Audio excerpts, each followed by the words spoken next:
أعوذ بالله من الشيطان الرجيم بسم الله الرحمن الرحيم السلام عليكم ورحمة الله وبركاته الحمد لله رب العالمين وبه نستعين على أمور الدنيا والدين أشهد أن لا إله إلا الله تقريرا به وتوحيدا وأشهد أن محمدا عبده ورسوله اللهم فصل وسلم على حبيبك وأسواتنا وقدواتنا وسيدنا المصطفى اللهم صل على محمد وعلى آله وأصحابه أجمعين يا أيها الذين آمنوا اتقوا الله حق تقاته ولا تموتن إلا وأنتم مسلمون.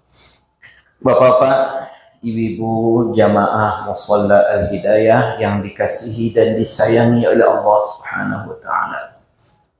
Dalam kajian kita kitab Khawatir Quraniyah surah Al-Isra pada pertemuan kita di hari Sabtu yang lalu, kita sudah membahas bahwa Allah menyatakan di dalam Al-Quran ayat 9 surah Al-Isra, A'udzu billahi minasyaitonir rajim. Inna hadzal Qur'ana yahdi lillati hiya aqwam wa yubashshirul mu'minina alladhina ya'maluna as-salihati anna lahum ajran kabira. Dalam hal ini Allah sampaikan dua hal. Yang pertama, bahwasanya Al-Qur'an ini untuk orang yang ingin menempuh jalan yang lurus. Maka ketika mereka berpegang kepada Al-Quran, maka benarlah jalannya. Berbicara dengan Al-Quran, benar dia. Berhukum dengan Al-Quran, adil dia. Ya, bahkan subhanallah ketika dia beramal dengan Al-Quran, maka pahala untuk dia. Nah, kemudian berita yang kedua yang disampaikan pada ayat ini adalah wa yubasyshirul mu'minin, berita gembira bagi orang-orang yang beriman. Apa berita gembiranya? Bahwasanya seluruh amal saleh ketika Al-Qur'an ini dia amalkan, ketika Al-Qur'an ini menjadi pedoman hidupnya, maka Allah menyiapkan balasan yang besar untuknya. Ini yang kita sampaikan pada pertemuan yang lalu. Nah, selanjutnya Bapak-bapak Ibu, apa yang menjadi sasaran yang disampaikan dalam surah Al-Isra ini, yaitu Allah membicarakan tentang kitab kita di hari akhir nanti. Nah, jadi ketika Allah paparkan kejadian di hari kiamat, ayat-ayat yang ada dalam surah Al-Isra ini menceritakan kitab akhirat, yaitu catatan amal-amal manusia yang baik maupun yang buruk. Bapak saudaraku kaum muslimin, di ayat 13 dan 14 contohnya sebagai pedoman kepada kita bahwa setiap kita nantinya akan memikul dosa kita masing-masing. Ya, setiap kita akan pikul dosa masing-masing. Nah, dan ini diabadikan di ayat 13. Allah sampaikan, A'udzu billahi minasyaitonir rajim. Wa kullu insanin alzamnahu ta'irahu fi 'unuqihi. Dan setiap manusia kami kalungkan catatan amal-amal mereka di leher mereka masing-masing. Wa nukhriju lahu yawmal qiyamati kitaban yalqahu mansyura. Dan pada hari kiamat kami keluarkan baginya sebuah kitab yang dalam keadaan terbuka. Lalu Allah sampaikan, Iqra kitabak kafa bi nafsikal yawm 'alaika hasiba. Cukuplah dirimu sendiri pada hari ini sebagai penghitung penilai terhadap amal perbuatanmu. Bapak-bapak saudaraku kaum muslimin, kelak kita dibangkitkan dengan keadaan yang berbeda-beda. Kita yang meyakini kematian itu ada. Setiap yang kita yakini akan datang itu dekat sebenarnya Bapak Ibu. Tidak ada yang lama. Mati itu dekat, kiamat itu dekat, hari berbangkit itu dekat, surga neraka itu dekat. Jadi ketika hal yang dekat-dekat ini, syaitan justru membisikkan kita dengan kata-kata akan. Nantilah umur 60 saya akan taubat. Nantilah umur 60 saya akan rajin pergi majelis ilmu. Nantilah umur 60 saya baru sholat jamaah. Nantilah umur 60 saya akan beramal soleh. Ini akan yang dibisikkan oleh syaitan. Tapi ketahuilah bapak-bapak, ibu-ibu, saudaraku, bahwa kelak di akhirat kita dibangkitkan dengan macam-macam keadaan. Bahkan dibangkitkan dalam keadaan tanda-tanda yang berbeda. Ya, mungkin ada yang dibangkitkan dengan tanda tersendiri. Ini adalah tanda orang yang suka namimah, mengadu domba. Ada yang mungkin diberi tanda dia ini adalah orang yang suka meninggalkan sholat. Ada yang mungkin diberi tanda orang ini suka menyakiti orang lain.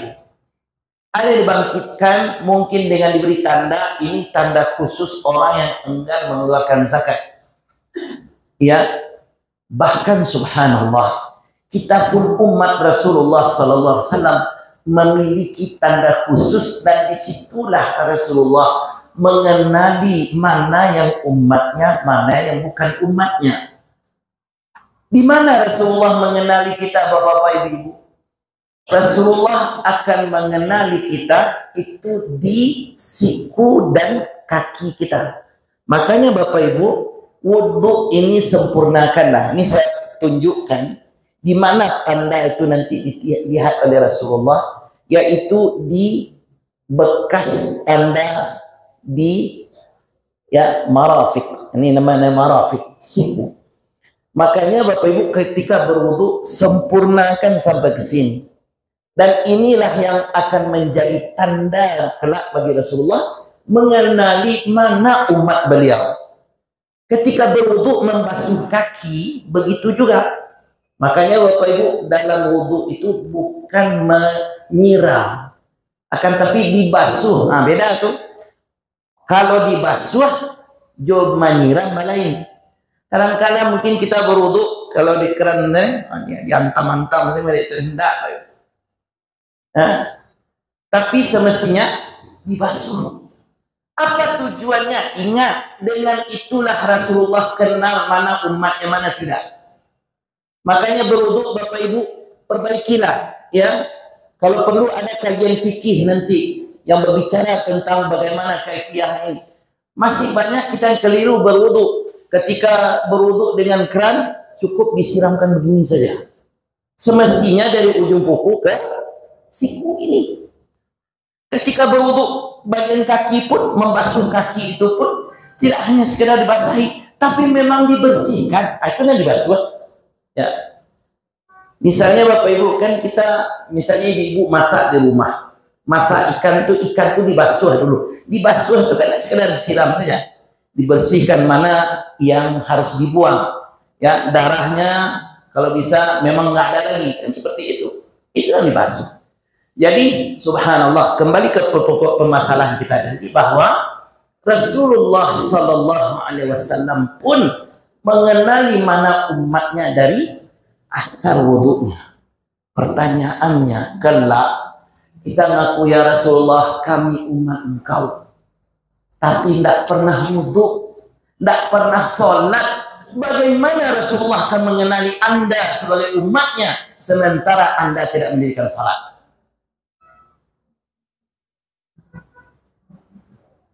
Nah, jadi disinilah bapak-bapak, ibu-ibu yang dirahmati Allah.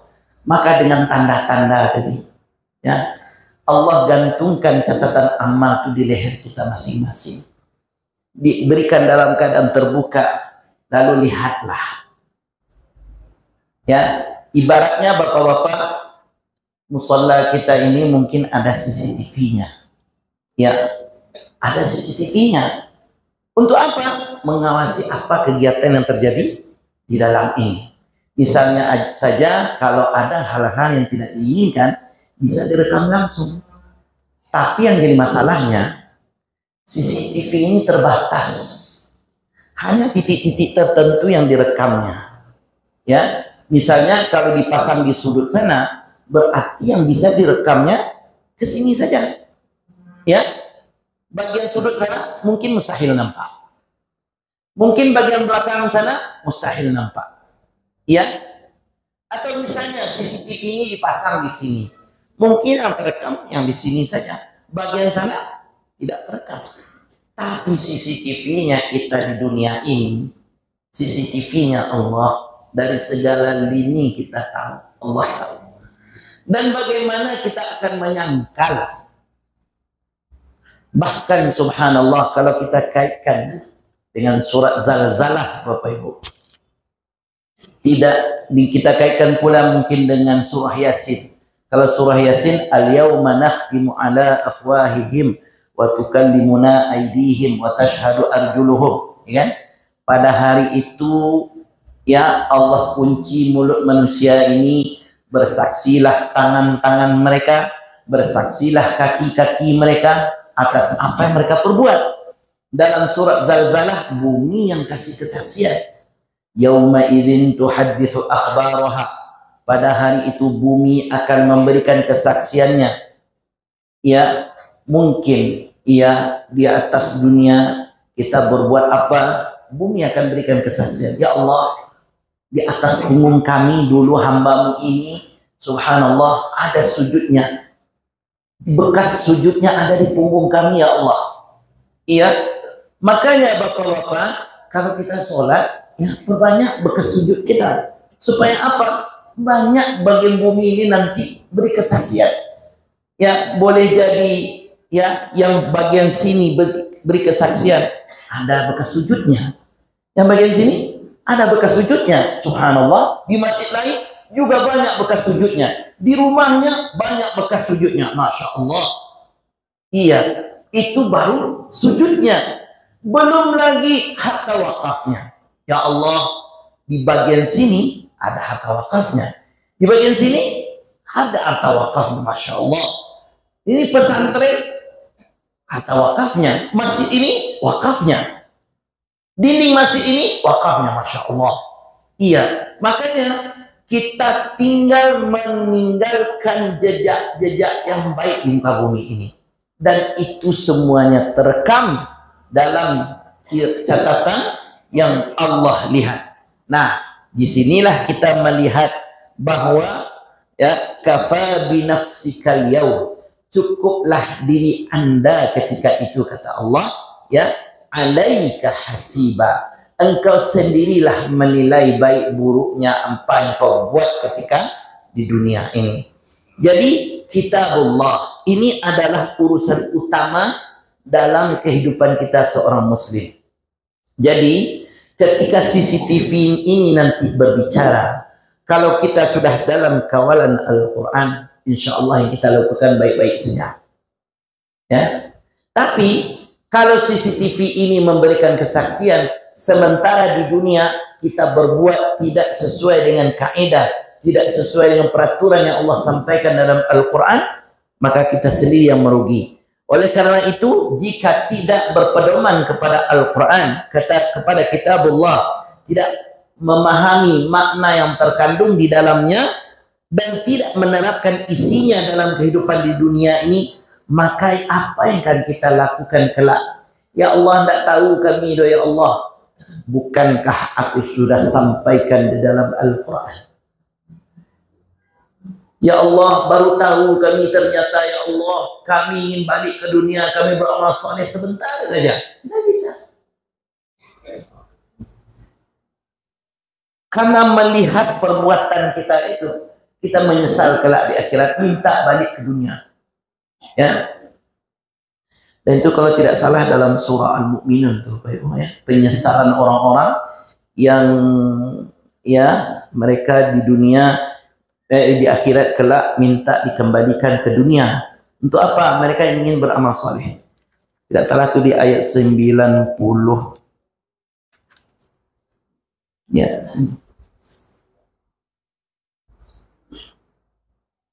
Ya, ayat 99 ya.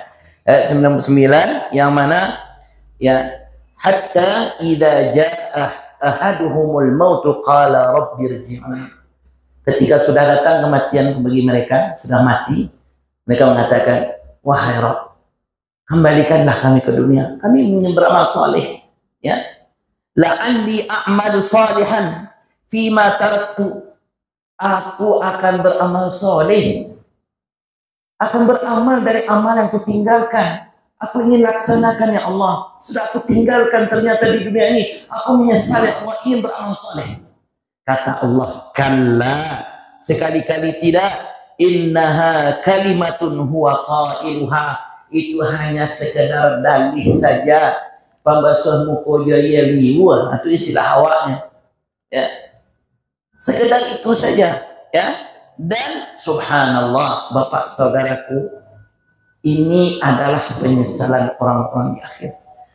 Padahal di akhirat orang-orang yang mati syahid, orang mati syahid, syahid dia membela agama. Ketika mereka mati syahid, Allah tanya kepada ruh mereka, apa yang kalian inginkan? Aku kabulkan. Apa permintaan orang-orang para syuhada itu, Bapak Ibu? Ya Allah, baliakanlah kami ke dunia untuk bisa merasukan mati syahid untuk kali kedua, kali ketiga. Dan itu pun tidak dikabulkan oleh Allah. Kalau sudah masuk ke dalam yang namanya alam barzah, nak docet tu balik ke dunia lain. Sedangkan yang mati syahid saja tidak bisa balik. Apalagi yang ingin balik ke dunia untuk karena sudah menyesal, sudah meninggalkan amal soleh. Maka subhanallah, ini baru sekedar pengenalan dalam surah Al-Isra yang kita bahas pada kesempatan kali ini, setentangan kitab hari akhir. Nanti ada beberapa perintah yang Allah berikan melalui surah Al-Isra ini, ya. Bagaimana bisa kita mengamalkannya, bagaimana diantaranya berbakti pada orang tua, menggunakan harta di pos-pos kebaikan dan segala macamnya. InsyaAllah ini akan kita bahas di pertemuan yang akan datang, insyaallah. Demikian saja Bapak Ibu, lakum minni hubwa doa. Subhanakallah wa bihamdika, asyhadu an la ilaha illa anta, astaghfiruka wa atubu ilaik. Mohon maaf atas salah dan kurang. Assalamualaikum warahmatullahi wabarakatuh.